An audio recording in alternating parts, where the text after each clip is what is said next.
Yang pertama, Cynthia Parabia. Hadir, Bu. Yang kedua, Nina Yulinda. Hadir, Bu Guru. Yang ketiga, Maya Andriani. Hadir, Bu Guru. Yang keempat, Ide Saputu Sukma Ayu Pertiwi. Hadir, Bu Guru. Ya, semuanya hadir ya. Hadir. Alhamdulillah kita dalam keadaan sehat walafiat.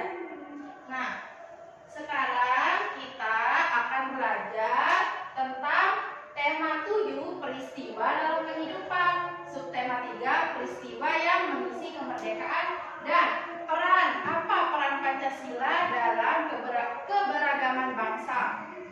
Nah, di sini Bu Guru akan menjelaskan apa arti Pancasila. Nah, Pancasila telah dikenal sejak zaman Majapahit, yaitu terdapat pada kitab Negara Kertagama dan kitab Suta Soma. Siapa nama pengarangnya? Di sini pengarangnya yaitu Empu Tantula dan Empu Prapanca. Nah, Pancasila ini yang berarti berbatu sedia yang 5 atau pelaksanaan kesusilaan yang 5. Kemudian di sini ada 5 tokoh yang mengusung rumusan dasar negara Indonesia, yaitu Pancasila. Nah, Pancasila ini dibuat oleh BPUPKI atau Badan Penyelidik Usaha Persiapan Kemerdekaan Indonesia. Nah, usulan-usulannya ini yaitu yang pertama oleh Dr. Muhammad Yamin ada pri kebangsaan, pri kemanusiaan, pri ketuhanan, pri kerakyatan, dan kesejahteraan rakyat. Nah, kemudian tokoh yang kedua yaitu Profesor Dr. Muhammad Supomo. Di sini ada persatuan, kekeluargaan, keseimbangan lahir dan batin, yang keempat musyawarah, dan yang kelima keadilan rakyat. Nah, selanjutnya tokoh yang ketiga yaitu Muhammad Yamin. Di sini beliau mengusulkan 5 dasar negara, yaitu pri kebangsaan, pri kemanusiaan, pri ketuhanan, pri kerakyatan, dan kesejahteraan rakyat. Nah, kelima tokoh ini yang mengusulkan dasar-dasar Pancasila sebelum kemerdekaan pada tanggal 1 Juni 1945. Nah, kemudian pada tanggal 18 Agustus 1945 disahkan Undang-Undang Dasar 1945 pada sidang PPKI pada tahun berapa? 1945. Nah, Pancasila yang sudah disahkan apa saja? Kalian sudah hafal? Coba sebutkan dulu. Ya. Pancasila. 1. Ketuhanan yang Maha Esa. 2. kemanusiaan yang adil dan beradab. 3. Persatuan Indonesia. 4. Kerakyatan yang dipimpin oleh hikmat kebijaksanaan dalam permusyawaratan perwakilan. 5. Keadilan sosial bagi seluruh rakyat Indonesia. Ya, tepuk tangan. Coba kalian sudah hafal. Kemudian di sini kita membahas tentang apa saja peran Pancasila dalam keberagaman bangsa. Yang pertama di sini ada Pancasila sebagai dasar negara merupakan apa? Pandangan hidup bangsa Indonesia.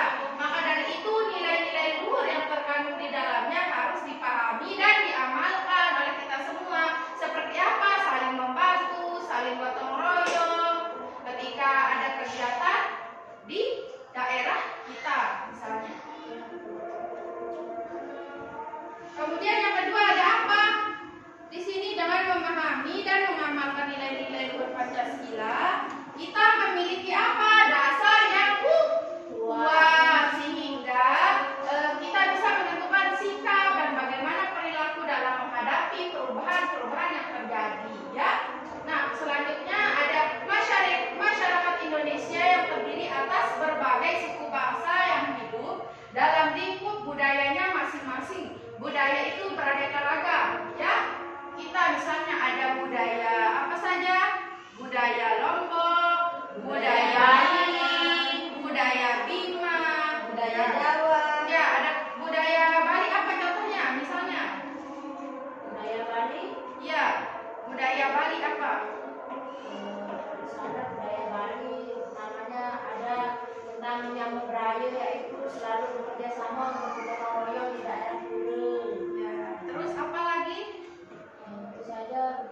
tahu. Ya.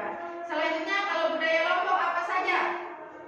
Yang kalian ketahui, coba sebutkan. Budaya Lombok itu bantuin orang pas lagi bergawe itu, jadinya pas bergawe misalnya orang lagi nikahan seperti bantuin gitu untuk masak-masak. Kemudian apa juga ada budaya nyongkolan. Apa itu nyongkolan? Siti apalagi ya? Nyongkolan itu adalah dari pihak pengantin laki-laki pergi ke rumah pihak yang perempuan atau ke rumah perempuannya. Nah itu kan tradisi nyongkolan itu kan masyarakat desa dari pihak laki-laki itu pergi ke pihak perempuan. Nah itu berbondong-bondong memakai baju adat, terus ada juga itu yang di apa itu alat tradisional itu sendang belik. Nah itu dipakai juga. Ya. Budaya nyongkolan merupakan alat karakan berita kebahagiaan apa namanya karena setelah menikah ya, akad nikah ya. Kemudian ada budaya Bima. Coba Bu Guru minta sebutkan satu budaya Bima apa? Oh iya, iya, Bima. di Bima ada Kiriloko, itu tradisi untuk 7 bulanan orang hamil, wanita yang hamil 7 bulanan.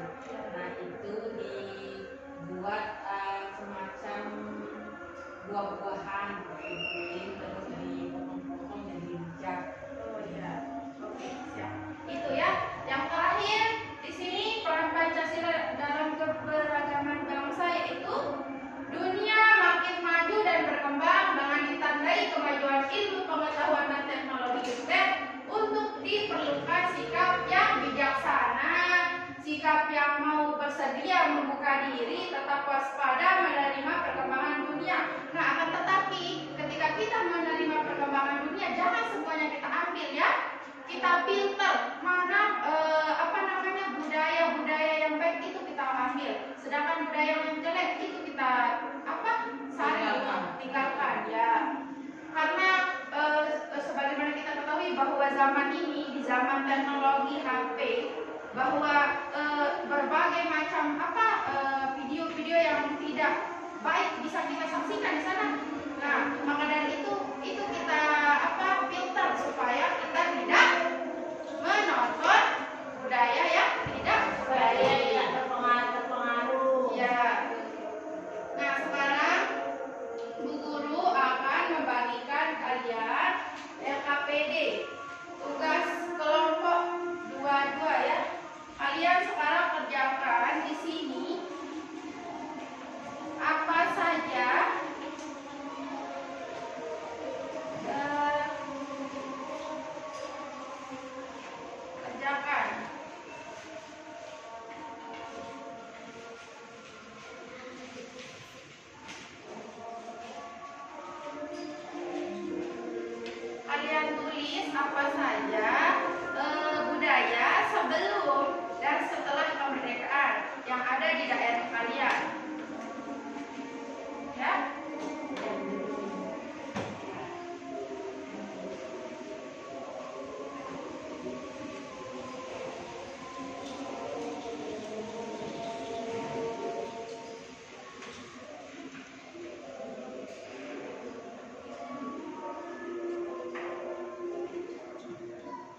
dibahas pada zaman dahulu sebelum kemerdekaan, khususnya pada kaum pribumi.